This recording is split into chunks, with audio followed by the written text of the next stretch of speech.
구독, 좋아요는 이렇게에게 큰 힘이 됩니다. 이번 동영상에서는 이순신 장군이 선조의 공격 명령을 거부하는 용기는 어디서 나오는지 손자병법의 시각에서 한번 따져보겠습니다. 이순신은 조선시대 무과에 급제하여 군인의 길을 시작했지만 임진왜란이 발발하기 전까지 큰 주목을 받지 못했습니다. 1592년 왜군이 부산을 점령하고 북진하여 순식간에 수도 한양을 점령하니 조선이 곧 망할 것 같았습니다.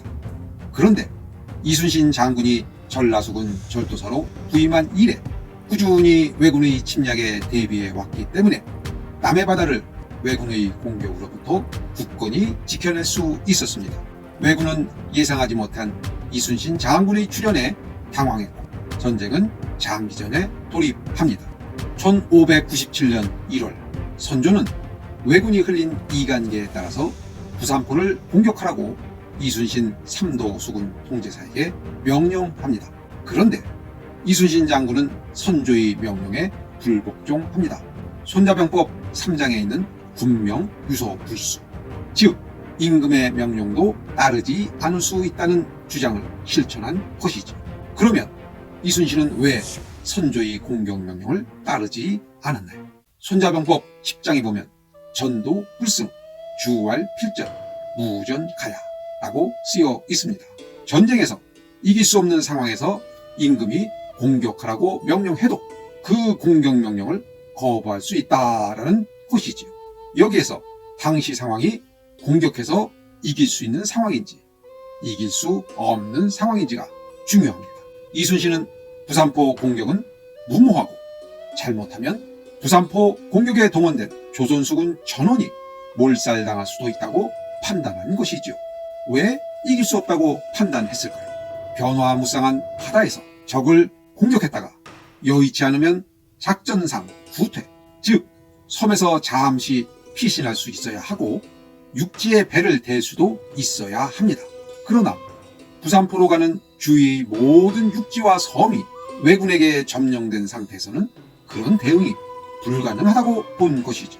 그래도 꼭 공격해야 한다면 조선의 육군과 수군이 함께 왜군을 공격하면 승산이 있을 수 있겠지만 조선 수군만으로 부산포를 공격하는 것은 받아들일 수 없는 명령이었습니다.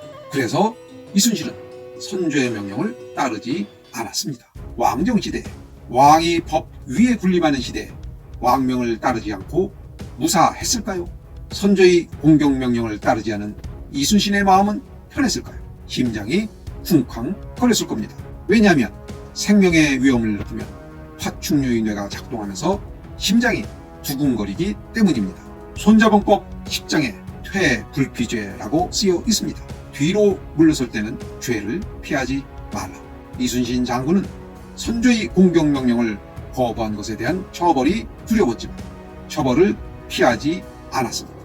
왜냐하면 항명이 자신의 지위를 받는 조선수군을 구하는 길이고 조선의 백성을 구하는 길이라고 생각했기 때문입니다. 자존심에 상처를 입은 선조는 이순신을 한양으로 압송하고 원균을 삼도수군 통제사에 임명합니다.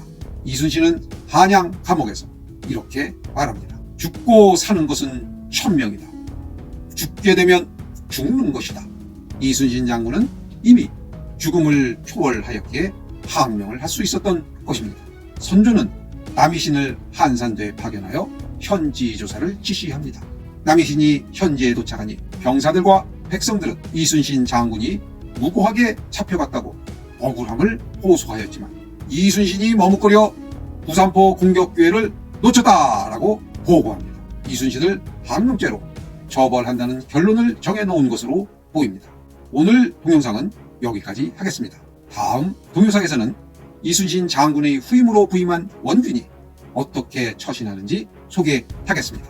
감사합니다. 요렇게였습니다.